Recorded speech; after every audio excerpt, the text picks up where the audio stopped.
أعوذ بالله من الشيطان الرجيم بسم الله الرحمن الرحيم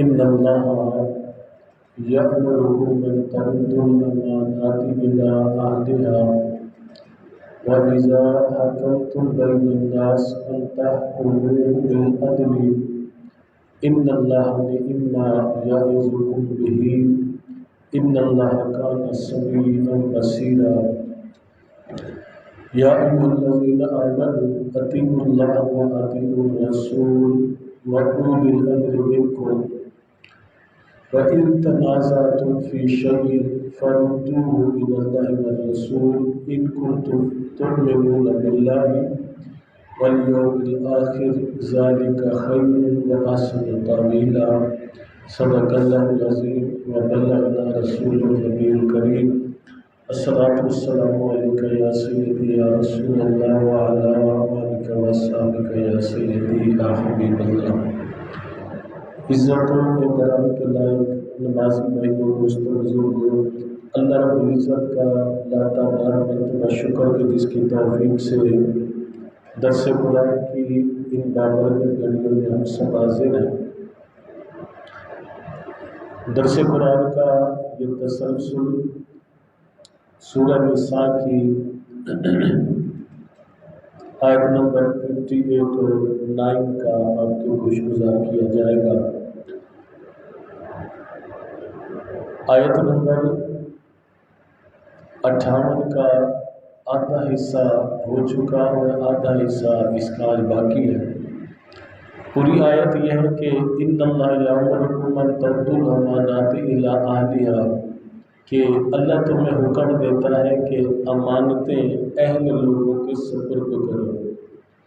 یعنی جب تمہارے پاس کوئی امانت ہو، چاہے وہ امانت عہدے کی ہے، چاہے وہ امانت وراثت کی ہے، امانت کی ہے، یا کسی منصب کی ہے، کسی مشورے کے دینے یا لینے کی ہے، ووٹ کی امانت ہے، یعنی کوئی بھی چیز جو امانتاً آپ کے پاس ہے اور آپ کو اختیار ہے کہ یہ کسی کے حوالے کرو، تو اللہ کا حکم ہے کہ اہل کے سپرد کرو۔ اور جب وہ چیز اہل کے سپرد نہیں ہوگی تو پھر وہ پورے معاشرے کے لیے تباہی اور بربادی ہوگی۔ مثلا کسی ادارے کے سربراہ کو ایسا بنا دیا جائے کہ جس میں ادارے کو سنبھالنے کی صلاحیت نہیں ہے۔ اب بالفرض اسکول کا ہیڈ ماسٹر یا کالج کا پرنسپل اس کو لگا دیا جائے کہ جو خود تعلیم کے معاملات سے واقف نہیں ہے یا خود پڑھا ہوا نہیں ہے، یا کسی مریض کو ایسے بندے کے سپرد کر دیا جائے کہ جو خود ڈاکٹر نہیں ہے، یا ہم جو ہے مشورہ ایسے بندے کے سپرد کریں کہ جو مشورہ لینے کا اہل ہی نہیں ہے، تو یہ امانت میں خیانت ہوگی، امانت میں خیانت ہوگی۔ ہمارے معاشرے کا یہ جو بگاڑ ہے، افراتفری ہے، انتشار ہے، اس کی ایک وجہ یہ ہے کہ آپ ڈیپلی معاشرے پہ غور کریں گے تو آپ کو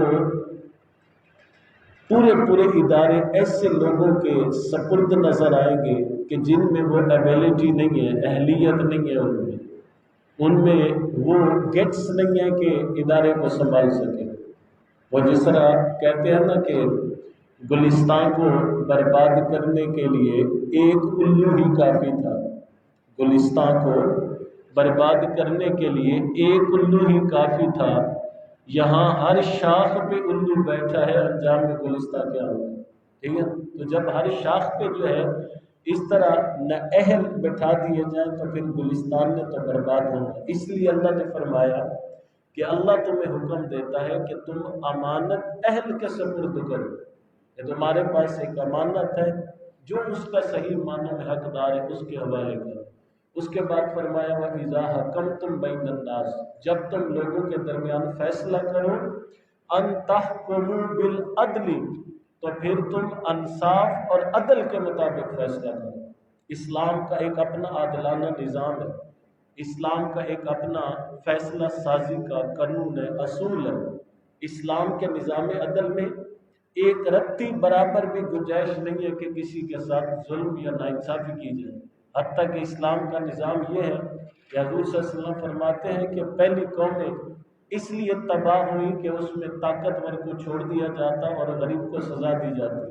حضور نے فرمایا جو میں دین لے کر آیا ہوں، اس دین میں جو ہے قانون یہ ہے کہ اگر میری بیٹی فاطمہ بھی چوری کرتی ہے تو اس کے بیاہ کاٹ دیے، ٹھیک ہے۔ اور پھر اسلام کا یہ اعزاز ہے کہ جب اسلام کے اس اصول کو معاشرے میں اپلائی کیا گیا تو اللہ نے اسلام کو ترقی دی۔ جب جنگ صفین ہوئی نا تو حضرت علی کی زرہ گم ہو گئی تھی۔ جب آپ کوفہ میں واپس آئے تو حضرت علی نے دیکھا کہ جو آپ کی زرہ وہاں پہ گم ہوئی ہے وہ ایک یہودی کے پاس ہے۔ تو حضرت علی المرتضیٰ نے اس سے کہا کہ یہ زرہ تو میری ہے۔ اس نے کہا کہ نہیں، یہ آپ کی نہیں ہے، میری ہے، میرے قبضے میں ہے۔ یعنی اس یہودی نے دلیل دی چونکہ اس پہ قبضہ میرا ہے تو یہ میری ہے۔ حضرت علی المرتضیٰ نے اس کی نشانیاں بتائیں اور فرمایا کہ یہ زرہ آپ کی نہیں ہے، میری ہے۔ اگر تمہیں اس کے اوپر یہ اتنا اعتماد اور بھروسہ ہے کہ تمہاری ہے تو پھر آؤ قاضی کے پاس چلتے ہیں، وہاں فیصلہ کرواتے ہیں۔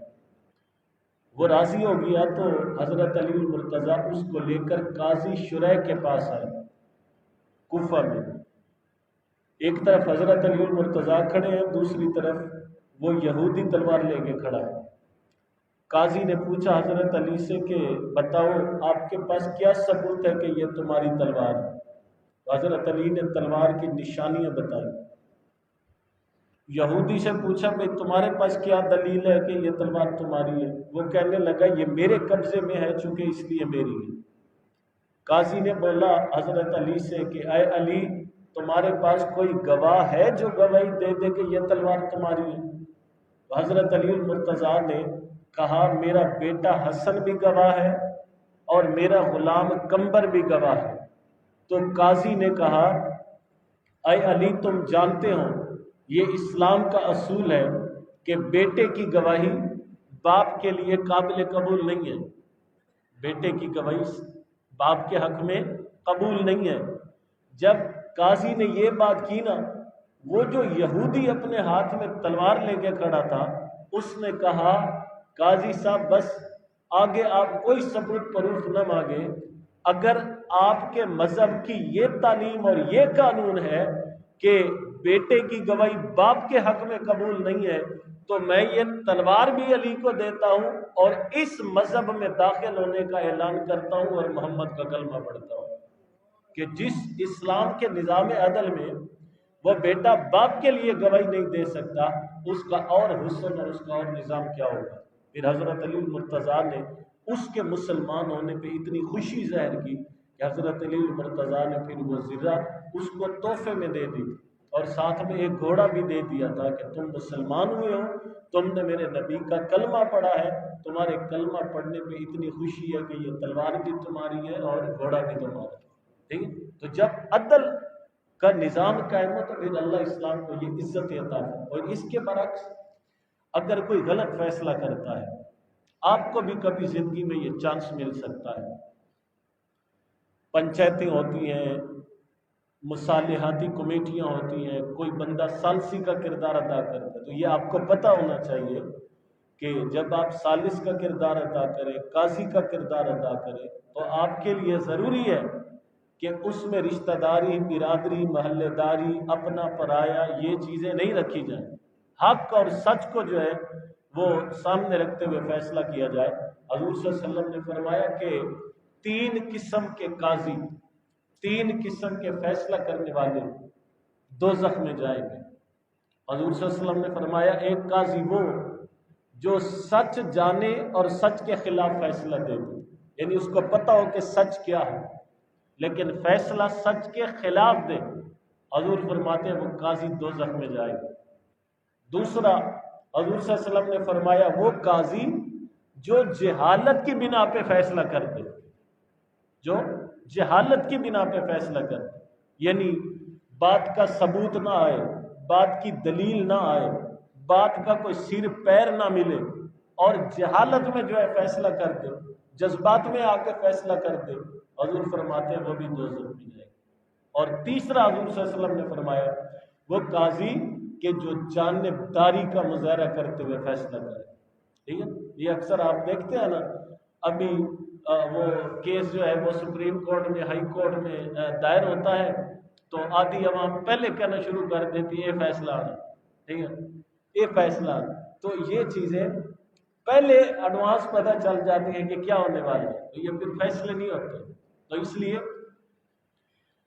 اسلام کا جو ایک اصول قانون ہے کہ آپ میں سے کوئی بندہ قاضی بنا ہے، کسی کو ثالثی کا کردار ادا کیا گیا ہے، تو اصول پتہ ہے کیا ہے؟ کہ تمہارے پاس دو فریق آئیں، تم ان کو دیکھو بھی برابر، ان کو بٹھاؤ بھی برابر۔ یعنی اگر ایک کو آپ نے چیئر پہ بٹھایا ہے تو دوسرے کو کھڑا نہیں کرنا، اس کو بٹھانا زمین پہ نہیں ہے، بلکہ ان کو بٹھانا بھی برابر ہے، ان کی بات بھی برابر سننی ہے، ان کی بات کی طرف توجہ بھی برابر کرنی ہے۔ یہ نہیں ہے کہ ابھی آپ نے فیصلہ دیا نہیں ہے، ابھی آپ نے بات سنی نہیں ہے اور پہلے سے پتہ چل جائے کہ کیا ہونے والا ہے۔ تو یہ جو جانبداری ہوتی ہے یہ بھی دوزخ میں جانے کا سبب اور ذریعہ ہے۔ تو اس لیے اللہ تعالیٰ نے قرآن مجید میں متعدد مرتبہ اس بات کی تعلیم دی ہے اور فرمایا کہ عدل قائم کرو، انصاف قائم کرو، حق کا راستہ اختیار کرو۔ تو اس لیے کبھی زندگی میں فیصلہ کرنے کی توفیق ملے تو پھر اس میں جو ہے حق اور سچ اگر واضح کر سکتے ہو، دلیل پہ فیصلہ کر سکتے ہو تو کرو، ورنہ آپ جو ہے اس کردار سے اپنے آپ کو الگ کر دیں، ہاتھ کھڑے کر دو کہ یہ میرے بس کا معاملہ نہیں ہے، میں اس میں قاضی کا کردار، جج کا کردار یا ثالث کا کردار ادا نہیں کر سکتا۔ تو اس لیے فیصلے کے لیے دلیل کا ہونا شرط ہوتا ہے، ثبوت کا ہونا شرط ہوتا ہے، جذبات پہ جو ہے وہ فیصلے نہیں ہوتے اسلام میں۔ فرمایا ان اللہ، بے شک اللہ تعالیٰ نے اما یعظکم بہی، تمہیں کتنی اچھی نصیحتیں کرتا ہے، ٹھیک ہے؟ اللہ سے بڑھ کر کوئی خیر خواہ نہیں، ٹھیک ہے؟ یہ اللہ تعالیٰ کی خیر خواہی ہے، وہ یہ چاہتا ہے کہ میری مخلوق میں سے کسی کے ساتھ زیادتی نہ ہو، کسی کے ساتھ انصاف نہ ہو، ظلم نہ ہو، کیونکہ ظلم اور ناانصافی یہ ایسے گناہ ہے کہ ان کی سزا دنیا میں بھی بھگتنی پڑتی ہے اور مرنے کے بعد بھی بھگتنی پڑتی ہے۔ ان اللہ کان سمیعا بصیرا، اللہ سب کچھ سننے والا ہے، سب کچھ دیکھنے والا ہے۔ یا ایھا الذین آمنوا اطیعوا اللہ واطیعوا الرسول، اے ایمان والو اللہ کی اطاعت کرو اور اللہ کے رسول کی اطاعت کرو۔ یعنی اللہ نے اپنی اور اپنے رسول کی اطاعت کو لازم ملزوم قرار دی ہے، یعنی جو بندہ رسول کی اطاعت کرتا ہے وہ اللہ کی بھی کرنے والا ہوگا، اور جو اللہ کی اطاعت کا دعویٰ کرتا ہے وہ تب تک سچا نہیں ہے جب تک رسول کا پیروکار نہ ہو جائے۔ تو اس لیے آج ہمارے ہاں جو اسلام کے ہونے کے باوجود، کلمہ دین قرآن کے ہونے کے باوجود جو ہم اسلام کی برکتوں سے محروم ہیں، اس کی وجہ یہ ہے کہ ہم نے بہت سارے معاملات میں اللہ اور اس کے رسول کی اطاعت کا دامن چھوڑ دیا ہے، اطاعت کا، ٹھیک ہے؟ اللہ رسول کے نام پہ جان دینے کے لیے تیار ہوتے ہیں، اللہ رسول کے نام پہ مرنے کے لیے تیار ہوتے ہیں، لیکن اللہ رسول کی بات ماننے کے لیے ہم تیار نہیں ہوتے۔ یعنی ہمارا پھر دعویٰ اس وقت جو ہے وہ اپنی حیثیت کھو جاتا ہے کہ جب ہم پریکٹیکل طور پر اس کے خلاف ہوتے ہیں۔ اور تیسرا فرمایا وَأُولِي الْأَمْرِ مِنْكُمْ، اور جو تم میں سے صاحب حکم لوگ ہیں ان کی اطاعت کرو۔ اب یہ صاحب حکم لوگ دو طرح کے، ایک صاحب حکم وہ ہیں جو ریاست کو چلانے کے لیے ہوتے ہیں، یعنی جو اپنا حاکم لوگ ہوتے ہیں، جو حکومتی نظام چلاتے ہیں، ٹھیک ہے، حکمران طبقہ ہوتا ہے۔ ایک یہ اولو الامر ہے کہ جو ریاست کے لیے حکم جاری کرتے ہیں، اور ایک اولو الامر وہ ہے جو دین کا حکم لگاتے ہیں۔ اس سے مراد علماء ہے، یعنی جو ریاستی معاملات میں حکم لگائیں، اگر اس میں اللہ کی نافرمانی نہیں تو اس کی بھی اطاعت کرو، اور جو دینی معاملات میں علماء کسی آیت، کسی حدیث کے تحت کسی نئے مسئلے میں حکم لگاتے ہیں تو فرمایا اس کی بھی پیروی کرو۔ آج علماء کے ساتھ ہماری محبت، صحبت، سنگت جو ہے وہ اس درجے کی نہیں ہے کہ جس کو تسلی بخش کہا جائے، ٹھیک ہے؟ تو ایک تو انتخاب کرتے ہوئے صاحب علم بندے کا انتخاب کیا کرے، کوشش کیا کرے کہ اس کے ساتھ صحبت کے لمحات ملے۔ حضور فرماتے ہیں کہ میری امت کے عالم کے پاس ایک لمحہ بیٹھ جانا وہ 1000 سال کی عبادت سے زیادہ بہتر ہے، ٹھیک؟ یعنی وہ جس لمحے میں آپ کسی صاحب علم کے پاس بیٹھتے ہیں، اس ایک لمحے میں وہ آپ کو وہ چیز بتا دیتا ہے کہ شاید وہ 1000 سال بھی آپ کو جو ہے اس کے پاس نہ بیٹھتے تو نہ ملتے۔ اور پھر علماء یہ ایسا طبقہ ہے کہ نہ صرف دنیا میں رہتے ہوئے بلکہ مرنے کے بعد بھی ان کی ضرورت پڑنی ہے۔ حدیث مبارکہ میں آتا ہے کہ جنت میں اللہ تعالیٰ جنتیوں سے یہ پوچھے گا کہ اے میری جنت میں آنے والوں، تمہیں کسی اور چیز کی ضرورت ہے؟ کیا تمہاری اور خواہش ہے؟ کیا تم اور کچھ چاہتے ہو؟ تو جب یہ جنتی لوگ دیکھیں گے کہ ہمیں تو سب کچھ بغیر چاہنے کے یہاں پہ مل گیا، اب ہم کیا مانگے اللہ تعالیٰ سے، تو پھر یہ جنتی علماء کے پاس آئیں گے اور علماء سے آ کے پوچھیں گے اللہ کی طرف سے پوچھا گیا ہے تو بتاؤ ہم اللہ کی بارگاہ میں کیا عرض کریں؟ تو علماء بتائیں گے کہ اگر اللہ کی طرف سے پوچھا جا رہا ہے تو اے اہل جنت اب تم اللہ کی بارگاہ میں یہ عرض کرو، باری تعالیٰ جو مقام جو مرتبہ تو نے ہمیں دے دیا اس پہ راضی ہے، یا باری تعالیٰ اب ہماری ایک یہ خواہش ہے کہ تو اپنے حسن کا ہمیں دیدار کرا دے۔ تو اللہ تعالیٰ پھر علماء کے بتانے پہ ان جنتی لوگوں سے یہ جب مطالبہ ہوگا، اللہ تعالیٰ پھر مقام رضوان پر ان جنتیوں کو بلائے گا اور اللہ فرمائے گا اچھا جنت کی نعمتوں پہ اگر خوش ہو اور اس کے بعد میرے دیدار کی بھی لذت حاصل کرنا چاہتے ہو، اللہ فرمائے گا فلاں جگہ پہ آ جاؤ، میں اپنے حسن کے سارے پردے بے نقاب کرتا ہوں، تم مجھے دیکھ کے خوش ہو جاؤ اور میں تمہیں دیکھ کے خوش ہوں۔ ٹھیک؟ تو اب یعنی وہاں پر بھی پھر علماء کی جو ہے رہنمائی کی ضرورت پڑتی رہنی ہے۔ دنیا میں بھی جو ہے رہتے ہوئے نماز ہے، روزہ ہے، حج زکات ہے، حلال حرام کا معاملہ ہے، کوشش کیا کرے کہ ان معاملات کی ادائیگی میں علماء کے ساتھ جو ہے وہ ضرور رابطہ کیا کرے۔